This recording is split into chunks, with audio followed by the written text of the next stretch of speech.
Welcome to I live YouTube channel. আজকে আর একটা নতুন টপিক নিয়ে আমরা আলোচনা করব। বায়োলজি টপিক খুব ইন্টারেস্টিং টপিক এবং খুব সময়োপযোগী টপিক।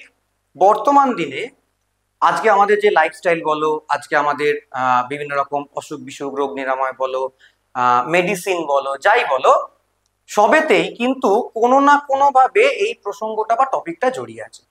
সেটা কোনটা? সেটা হচ্ছে আমাদের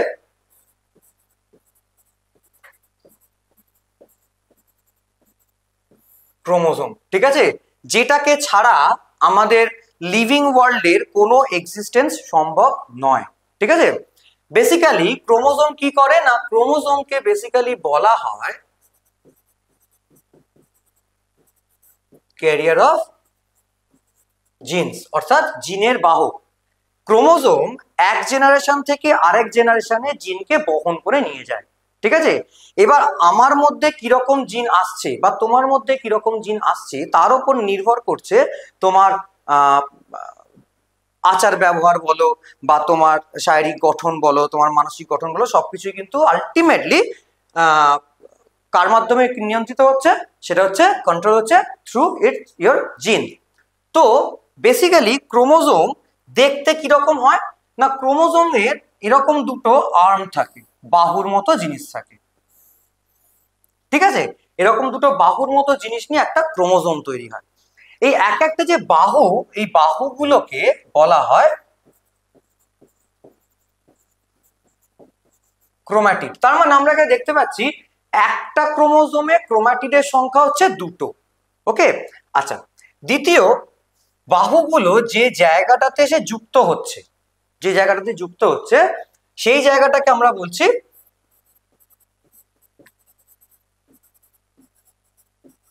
সেন্ট্রোমিয়ার। ঠিক আছে, অর্থাৎ ক্রোমোজোমের দুটো ক্রোমাটিড, একটা ক্রোমোজোমে দুটো ক্রোমাটিড থাকছে এবং এই ক্রোমাটিড গুলো যে অংশটাতে এসে যুক্ত হচ্ছে সেই জায়গাটাকে আমরা বলছি সেন্ট্রোমিয়ার।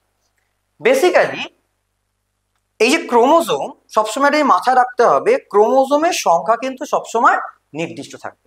ঠিক আছে, অর্থাৎ পৃথিবীর যে অঞ্চলের মানুষই হোক না কেন, সে যদি হোমো সেপিয়েন্স সেপিয়েন্স হয়, তাহলে তার মধ্যে ক্রোমোজোম সংখ্যা কত না, তার মধ্যে মানে আমরা হিউম্যান যাদেরকে আমরা বলছি, ঠিক আছে, হিউম্যানের মধ্যে ক্রোমোজোম সংখ্যা কিন্তু সবসময়তেই মাথায় রাখতে হবে 23 জোড়া, 23 পেয়ার্স বা 46 নাম্বার, 46টা। ঠিক আছে, ক্রোমোজোম নাম্বার সবসময় নির্দিষ্ট। প্রজাতি যখন পরিবর্তন হচ্ছে তখনই একমাত্র ক্রোমোজোম সংখ্যার পরিবর্তন হবে। একই প্রজাতির মধ্যে সে যে জিওগ্রাফিক্যাল রিজিয়নেই থাকুক না কেন, যেরকম ভৌগোলিক অবস্থাতেই থাকুক না কেন, তার মধ্যে কিন্তু ক্রোমোজোম নাম্বার সবসময় নির্দিষ্ট এবং ফিক্স থাকবে। ঠিক আছে, আচ্ছা, এবার আমাদের এই যে হিউম্যান, আমরা যে হিউম্যান স্পিসিস বলছি, অর্থাৎ যাকে আমরা হোমো সেপিয়েন্স সেপিয়েন্স বলে থাকি। ঠিক আছে, দুবার সেপিয়েন্স কিন্তু, ঠিক আছে, প্রেজেন্ট ডে হিউম্যান যেটা modern man.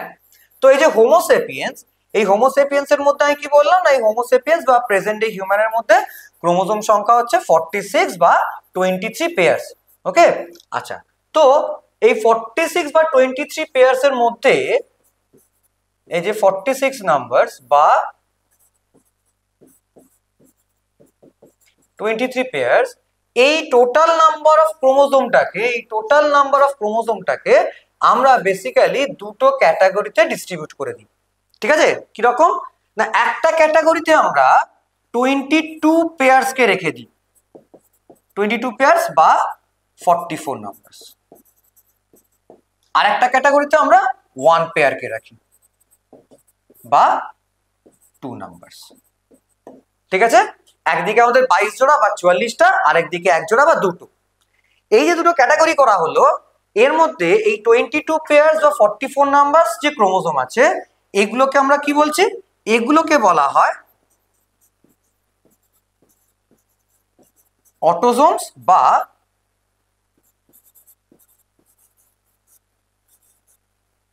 Body chromosomes,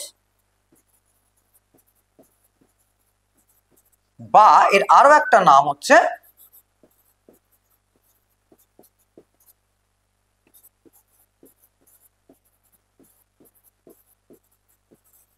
somatic chromosome, Soma কথাটা, এই যে সোমা কথাটা বলছি, এই সোমা কথাটার অর্থই হচ্ছে বডি, ঠিক আছে? তো সোমাটিক ক্রোমোসোমস বা বডি ক্রোমোসোম বা অটোসোম কারা, না এই 22 পেয়ার্স বা 44, ঠিক আছে? এই যে 22 জোড়া ক্রোমোসোম যাদেরকে আমরা সোমাটিক ক্রোমোসোম বা অটোসোম বলছি, এদের কাজ কি? এদের কাজ হচ্ছে বেসিক্যালি আমাদের different type of body structure determination,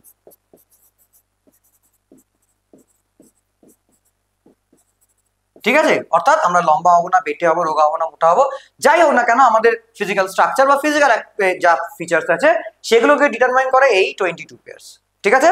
আর এদিকে যে 1 পেয়ার আছে এটাকে আমরা বলছি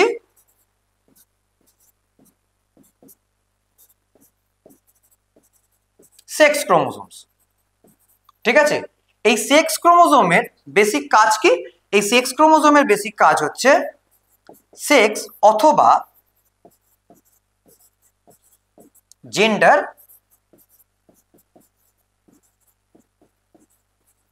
ডিটারমিনেশন, অর্থাৎ একটি মানুষ মেল হবে না ফিমেল হবে সেটা ডিটারমাইন করছে কে, না এই এক জোড়া ক্রোমোসোম। ওকে, আচ্ছা এবার এই যে 1 পেয়ার অফ সেক্স ক্রোমোসোম, এই সেক্স ক্রোমোসোম কিন্তু আবার দুটো টাইপের হয়ে থাকে, এই সেক্স ক্রোমোসোম হয়ে থাকে দুটো টাইপের, কি রকম? একজন হচ্ছে এক্স, একজন হচ্ছে ওয়াই, ঠিক আছে? আচ্ছা এবার এই যে সেক্স ক্রোমোসোম আমরা বললাম যে দু রকমের হয়ে থাকে, এই সেক্স ক্রোমোসোম একটাকে পাচ্ছি আমি এক্স আর একটা পেয়েছি আমি ওয়াই, তাই তো?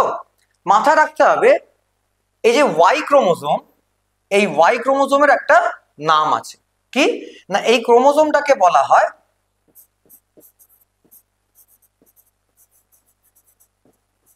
হল্যান্ড্রিক ক্রোমোসোম,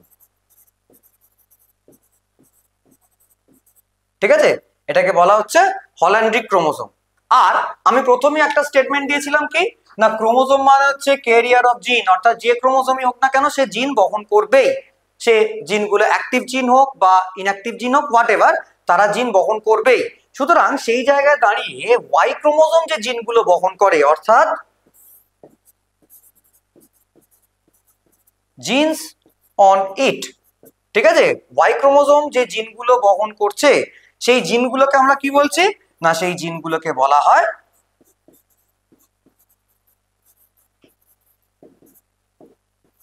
হল্যান্ড্রিক জিনস। ওকে, সেই জিনগুলোকে বলা হচ্ছে হল্যান্ড্রিক জিন। অর্থাৎ তুমি দেখবে পরীক্ষা অনেক সময় এরকম ভাবে কোয়েশ্চেনটা এরকম ভাবে চলে আসে যে হল্যান্ড্রিক জিনস আর ফাউন্ড অন বলে এবিসিডি অপশন দিল, সেই অপশনে কিন্তু ডোন্ট এক্সপেক্ট যে তোমাকে হল্যান্ড্রিক ক্রোমোসোম দেওয়া আছে, কখনো হল্যান্ড্রিক ক্রোমোসোম দেওয়া থাকবে না, সেখানে অপশনে কিন্তু তোমাকে সবসময় ওয়াই ক্রোমোসোম দেওয়া থাকবে। অর্থাৎ এটাই দেখার উদ্দেশ্য যে তুমি আদৌ জানো কি না যে ওয়াই ক্রোমোসোমটাই হল্যান্ড্রিক ক্রোমোসোম, ঠিক আছে? আচ্ছা এবার আরেকটা জিনিস আমাদেরকে মাথায় রাখতে হবে, সেটা হচ্ছে এর আগে একটা ক্লাসে আমরা মাইটোসিস মিওসিস নিয়ে একটু এমসিকিউ নিয়ে একটু আলোচনা করেছিলাম। সেখানে মিওসিস আমি বলেছিলাম যে রিপ্রোডাক্টিভ সেলে হয়, মিওসিসের থ্রু দিয়ে আমরা গ্যামেট ফর্মেশন হচ্ছে, অর্থাৎ মেল গ্যামেট অর্থাৎ স্পার্ম বা ফিমেল গ্যামেট বা ওভাম এগুলো তৈরি হচ্ছে। সুতরাং সেই জায়গায় দাঁড়িয়ে একটা জিনিস সবসময় মাথায় রাখবে যে আমি বললাম যখন ক্রোমোসোমে ডিস্ট্রিবিউট করেছি সেটা হচ্ছে একদিকে 22 পেয়ার বা 44 নাম্বার, একদিকে 1 পেয়ার বা 2 নাম্বার। তার মানে আমাদের যে সেক্স ক্রোমোসোম, আমাদের প্রত্যেক হিউম্যানের মধ্যে সেক্স ক্রোমোসোম 1 পেয়ার থাকছে, তাই তো? অর্থাৎ আমাদের টোটাল নাম্বার অফ ক্রোমোসোম হচ্ছে 46, রাইট? তো আউট অফ 46 তাহলে ডিস্ট্রিবিউশনটা কিরকম হচ্ছে? ডিস্ট্রিবিউশনটা দু রকমের হয়, কিরকম? একটা হচ্ছে 44 প্লাস দুটো আমার সেক্স ক্রোমোসোম আসবে, তার মানে আইদার এক্স এক্স অথবা 44 প্লাস এক্স ওয়াই, দুরকম ডিস্ট্রিবিউশন। অর্থাৎ যদি দুটোই এক্স এসে যায় সেক্ষেত্রে এই মানুষটি কি হবে? ফিমেল। যদি একটা এক্স একটা ওয়াই আসে তাহলে এর ক্ষেত্রে হচ্ছে মেল, ঠিক আছে? আচ্ছা এবার একটা ইম্পর্টেন্ট জায়গা, সেটা হচ্ছে যদি ফিমেল হয় বা মেল হয় যাই হোক না কেন, ঠিক আছে, এদের দুজনের থেকেই কিন্তু আমরা কি পাচ্ছি, গ্যামেটস পাচ্ছি। ঠিক আছে, দুজনের থেকেই গ্যামেটস পাচ্ছি। কিন্তু মাথায় রাখতে হবে গ্যামেট পাচ্ছি মানে গ্যামেট আসছে কার থ্রু দিয়ে, মিওসিসের থ্রু দিয়ে। মিওসিসে আমরা কি বলেছিলাম না, total number of chromosome half হয়, অর্থাৎ ডিপ্লয়েড সেট থেকে হ্যাপ্লয়েড সেটে আসবে। তো আমার টোটাল ক্রোমোসোম নাম্বার যেখানে 46 ছিল ডিভাইডেড বাই 2, মানে আমার গ্যামেটে ক্রোমোসোম নাম্বার হবে 23, 23টা, তাই তো? সুতরাং আমি যদি এখানে ভাগ করি, তুমি দেখো 44 কে ডিভাইডেড বাই 2 বা এক্স এক্স একে যদি ডিভাইডেড বাই 2 করি, তাহলে এর থেকেও আমি 22 পাচ্ছি। 44 কে হাফ করলে 22 আসছে, এক্স এক্স কে ভাগ করে দিলে একটা সিঙ্গেল এক্স আসছে। সুতরাং যখন আমার ফিমেল তৈরি হচ্ছে 22 প্লাস 1 অর্থাৎ 23, তার মধ্যে এই যে 23 হলো, এর মধ্যে সেক্স ক্রোমোসোমটা থাকছে এক্স, কোনো ইস্যু নেই, কোনো প্রবলেম নেই। কিন্তু যে জায়গাটা আমাদেরকে বুঝতে লাগবে সেটা হচ্ছে, আমি যদি মেল ক্রোমোসোমের ক্ষেত্রে দেখি, এটাকে যদি আমি ডিভাইডেড বাই 2 করি, তাহলে আমার কি হচ্ছে, এখানে 44টা দেখো 22 হয়ে যাচ্ছে, কোনো অসুবিধা নেই। কিন্তু যখনই এক্স ওয়াই এর ব্যাপারটা আসছে, সেক্স ক্রোমোসোমের সেটের ব্যাপার আসছে, তখন এটা আইদার এক্স অথবা ওয়াই যে কোনো একটা আসছে। ওকে, তার মানে যখন আমার মেল গ্যামেট তৈরি হচ্ছে, অর্থাৎ ফিমেল গ্যামেট যখন তৈরি হয়েছিল, ফিমেল গ্যামেট মানে সেটাকে আমরা বলছি ওভাম, তাই তো? যখন ওভাম তৈরি হয়েছে তখন ওটাতে ক্রোমোসোম এক্সটাই থাকছে, এক্স ক্রোমোসোমটাই থাকছে। কিন্তু যখন আমার এই প্রসেসে যখন মেল গ্যামেট তৈরি হচ্ছে, অর্থাৎ স্পার্ম সেল তৈরি হচ্ছে, তখন কি হচ্ছে, সেই স্পার্ম সেলের মধ্যে আইদার 22টা অটোজোম প্লাস এক্স ক্রোমোসোম থাকবে, অথবা 22টা অটোজোম প্লাস ওয়াই ক্রোমোসোম থাকবে। অর্থাৎ কোন স্পার্ম এক্স ক্রোমোসোম ক্যারি করছে, কোন স্পার্ম ওয়াই ক্রোমোসোম ক্যারি করছে। ক্লিয়ার? তাই জন্য আলটিমেটলি কি হচ্ছে না, অর্থাৎ যখন স্পার্ম এবং ওভাম ইউনাইট করছে, যেটাকে আমরা এক কথায় বলছি ফার্টিলাইজেশন, তার ফলে তৈরি হচ্ছে জাইগোট। তো স্পার্ম সেল আর ওভাম সেল যখন ইউনাইট করছে, করে যখন জাইগোটটা তৈরি করবে, ঠিক আছে, জাইগোটটা যখন তৈরি হচ্ছে, তখন কি হচ্ছে দেখো, এক্স এক্স আর এক্স ওয়াই, ঠিক আছে, আইদার এর সঙ্গে এটা ম্যাচ করলো, তাহলে সেক্ষেত্রে আসবে এক্স এক্স। তার মানে কি, এক্ষেত্রে এই স্পার্ম এক্স ক্রোমোসোম ক্যারি করছে, অথবা এর সঙ্গে এ এলো, অর্থাৎ এখানে আমার তৈরি হচ্ছে এক্স ওয়াই, অর্থাৎ এক্ষেত্রে এই স্পার্ম সেলটা কিন্তু ওয়াই ক্রোমোসোম ক্যারি করছে। ঠিক আছে, ঠিক সেম জিনিস এটাতেও রিপিট তাই হবে, একই জিনিসের রিপিটেশন হবে, এক্স এক্স অথবা এক্স ওয়াই। ঠিক আছে, অর্থাৎ স্পার্ম সেল কোন ক্রোমোসোম ক্যারি করছে, এক্স ক্রোমোসোম ক্যারি করছে না ওয়াই ক্রোমোসোম ক্যারি করছে, তার উপর ডিপেন্ড করছে একটা ফিটাস বা একটা জাইগোটের জেন্ডার, অর্থাৎ এটা মেল হবে না ফিমেল হবে। ঠিক আছে, তো যাই হোক, আশা করি জেনেটিক্স এর সম্বন্ধে এটা একদমই একটা প্রিলিমিনারি আইডিয়া। ঠিক আছে, তো খুব সামান্য একটা জাস্ট তোমাদের আইডিয়া দিলাম যে কোন কোন জায়গাগুলো আমাদের পরীক্ষায় দেখতে হবে বা কোন কিরকম ভাবে প্রশ্নগুলো আসে। তো একটু দেখে নিও, ভিডিওটা ফলো করো, যদি ভালো লাগে, যদি কোনো কোয়ারি থাকে তাহলে অবশ্যই যোগাযোগ করো দেওয়া নাম্বারে, কোনো সমস্যা নেই, আমরা সবসময় আছি তোমাদের পাশে।